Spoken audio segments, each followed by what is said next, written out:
हमारे चैनल को सब्सक्राइब करें। 8 नवंबर 2020 के बाद 5 जुलाई 2021 दरभंगा हवाई सेवा में और जुड़ गया, जिसने इतिहास रच दिया। पहले स्पाइस जेट के बाद 5 जुलाई को इंडिगो की सेवा प्रारंभ हुई। कलकत्ता से उड़े विमान में पूर्व नागरिक उड्डयन मंत्री और वर्तमान सांसद राजीव प्रसाद रूढ़ी, जो जहाज के कैप्टन के रूप में दरभंगा पहुंचे। उनके साथ जल संसाधन मंत्री बिहार संजय झा थे, जिन्होंने शुरुआत से लेकर वर्तमान स्पाइस जेट या इंडिगो सेवा प्रारंभ कराने में अहम भूमिका अदा की।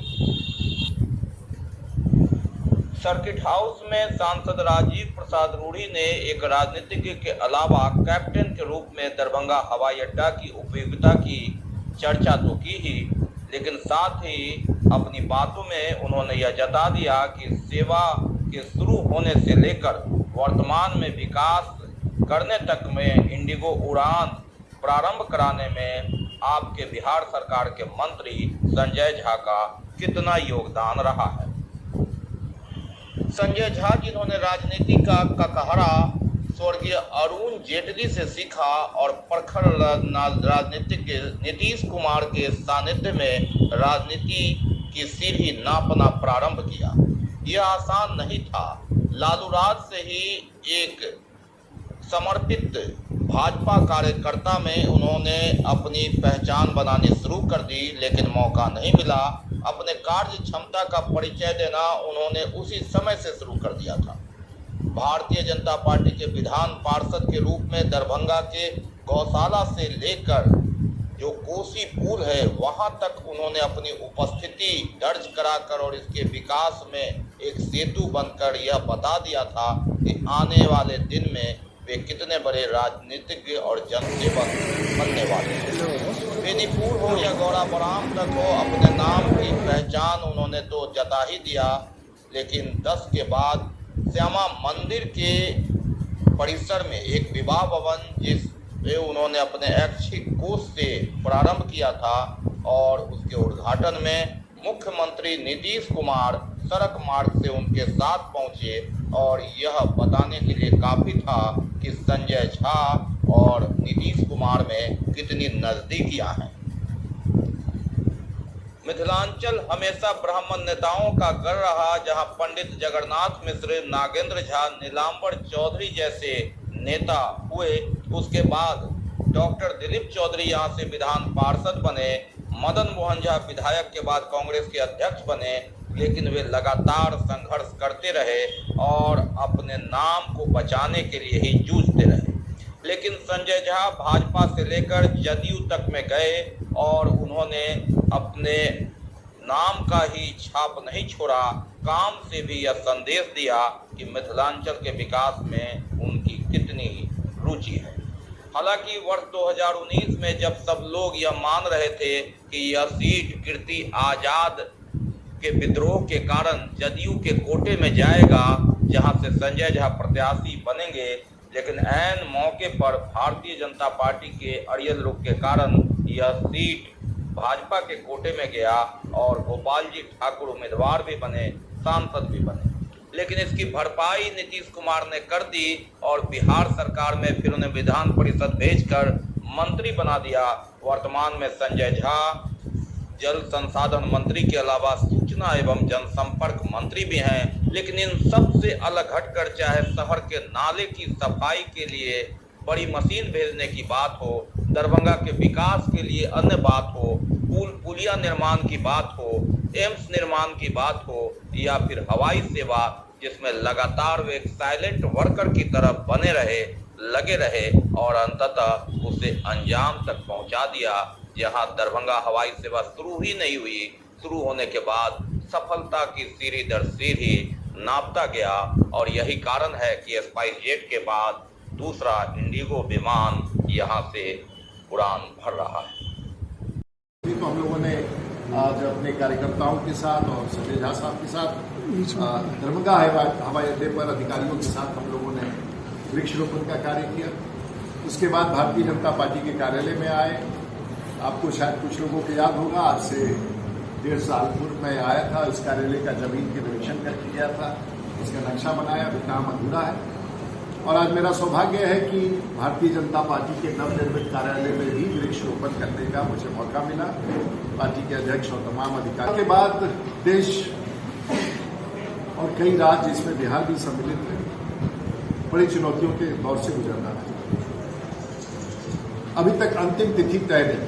पिछली बार जो पहला फेज में जब कोविड आया था, तब सब मान के चलते थे कि 1 वर्ष के बाद ये कार्य समाप्त हो जाएगा। दूसरे फेज की जो भी तैयारी थी, लेकिन अप्रत्याशित। आज जीएनगंज मोहल्ले के आम लोगों एवं व्यापारियों ने सीपीआईएम की अगुवाई में जीएनगंज मोहल्ले में जल जमाव के खिलाफ प्रतिवाद मार्च निकाला और अभिलंब जल जमाव से जीएनगंज मोहल्ले के लोगों एवं व्यापारियों को मुक्ति दिलाने की मांग की। इस अवसर पर सीपीआईएम राज्य सचिव मंडल सदस्य ललन चौधरी ने कहा कि जीएनगंज मोहल्ले में जल जमाव का संकट गहराता जा रहा है। इस मोहल्ले में जल जमाव के चलते अल्पसंख्यकों के दर्जनों घर एवं आंगन में पानी घुस आया है। मोहल्ले के लोग नगर निगम को टैक्स देते हैं और टैक्स के पैसे से ही नगर निगम चल रहा है, मगर मोहल्ले के लोगों को सुविधा नगर निगम के माध्यम से नहीं मिल रही। कचरे का अंबार लगा हुआ है, साफ सफाई नहीं होने के कारण गंदगी फैल रही है। जीएनगंज समेत पूरे शहर में जल जमाव की समस्या है। जल जमाव के कारण जीएनगंज का मुख्य सड़क ठप है। जिला प्रशासन एवं नगर निगम जल जमाव की समस्या से दरभंगा वासियों को मुक्ति दिलाने में विफल रही है। उन्होंने आश्चर्य व्यक्त करते हुए कहा कि दरभंगा प्रशासन की गाड़ी भी इस रास्ते से गुजरती है, मगर उन्हें यह जल जमाव दिखाई नहीं देता। जल जमाव के कारण व्यवसाय भी बंद है और जिससे कई लोग कोरोना महामारी लॉकडाउन के समय आर्थिक संकट से जूझ रहे हैं। अगर एक हफ्ते के अंदर इस मोहल्ले समेत दरभंगा शहर के वासियों को जल जमाव से मुक्ति नहीं दिलाया जाता है तो सीपीआईएम की अगुवाई में जल जमाव से मुक्ति दिलाने का आंदोलन शुरू किया जाएगा। जीएनगंज के निवासियों के लिए, व्यापारियों के लिए, आम जन के लिए जो रास्ता अवरुद्ध है, जो रास्ता इस संकट के दौर से गुजरता है, उसको वो ठीक करने जल निकासी का कोई इंतजाम नहीं कर रहे हैं। इसलिए यह प्रतिवाद की कार्रवाई आज यहाँ आयोजित की गई है। आज हम आपको लिए चलते हैं एकमी घाट पुल लहरियासराय बागमती नदी के नज़ारे की ओर। जब हमारी कैमरा टीम यहां पहुंची तो पाया कि एकमी घाट नदी के किनारे अवस्थित शमशान घाट बागमती नदी में समा गया है और शमशान घाट पर बने कई समाधि भी बागमती नदी में समा चुके हैं। इस इलाके के कई लोगों से हमने बात की तो इन लोगों ने हमसे बात करते हुए कहा कि यहाँ का शमशान घाट पूरी तरह से नदी में समा चुका है। ऐसी स्थिति में लाशों की दाह संस्कार करने के लिए काफ़ी समस्या पैदा हो गई है। ऐसी स्थिति में सरकार की ओर से और प्रशासन की ओर से सहयोग मांगा है। एकमी घाट के स्थानीय लोगों ने सोमवार से हमारी कैमरा की टीम से बात करते हुए क्या कुछ कहा, आइए सुनते हैं। एकमी घाट का शमशान डूबा हुआ, अभी लाश कहाँ जरेगा? उसके लिए कोई साधन अभी है ही नहीं। शमशान घाट है, पूरा शमशान घाट डूब गया है नदी के पानी से। आपकी पानी खतरे से बढ़ गया है। करीब 1.5 मीटर पानी ऊपर है। तो कितनी दिक्कत हो रही है इसको लेकर? बहुत दिक्कत लोग के हो रहा है कि गांव घर तक चपेट में आ गया पानी। सरफराज आलम की रिपोर्ट, BTN न्यूज। लहरियासराय के हाजमा चौक पर जहां CIAT पुलिस जवानों के द्वारा जिले में अपराध नियंत्रण और शांति व्यवस्था बनाए रखने को लेकर 2 चक्का वाहन से लेकर 4 चक्का वाहनों की चेकिंग का अभियान चलाया गया। वहीं लहरियासराय थाने की पुलिस की ओर से मोटरसाइकिल चेकिंग अभियान कार्यक्रम का आयोजन किया गया। इस चेकिंग अभियान के क्रम में मोटरसाइकिल से संबंधित तमाम कागजात, ड्राइविंग लाइसेंस, हेलमेट इत्यादि चेक किए गए और साथ ही 500 जुर्माने की रसीद भी काटी गई।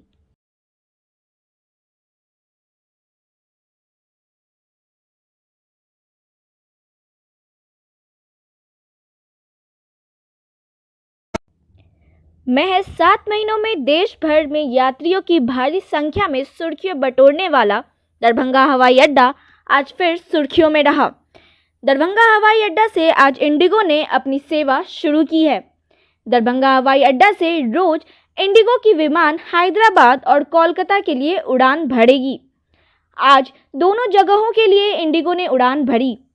इससे पहले दरभंगा हवाई अड्डा से स्पाइस जेट अपनी सेवा दे रहा था। स्पाइस जेट की 8 फ्लाइट दरभंगा से प्रतिदिन उड़ान भर रही थी।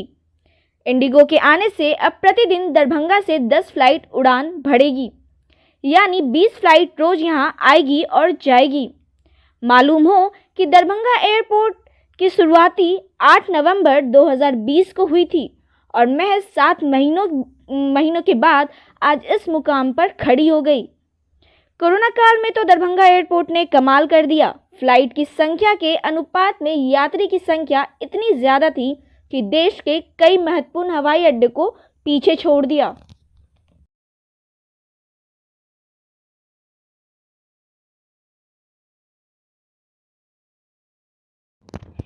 दरभंगा से आज इंडिगो ने अपनी सेवा प्रारंभ कर दी है। खास बात यह रही कि कोलकाता से दरभंगा आने वाले पहले इंडिगो विमान को खुद भाजपा के सांसद राजीव प्रताप रूडी ने उड़ाकर लाया और इस विमान में यात्रियों के साथ बिहार सरकार के मंत्री संजय झा भी सवार थे। यानी सांसद खुद पायलट बन कोलकाता से दरभंगा की हवाई यात्रा की। उन्होंने इससे पहले कोलकाता में ही इंडिगो विमान दरभंगा लाने से पहले केक काटा और अपनी खुशी का इजहार करते हुए अपने वीडियो को सोशल मीडिया पर भी डाला। राजीव प्रताप रूडी ने फ्लाइट उड़ाने की पुष्टि करते हुए कहा कि उन्हें इसे उड़ाने और दरभंगा हवाई अड्डा पर लैंड करने का अनुभव बिल्कुल नया था।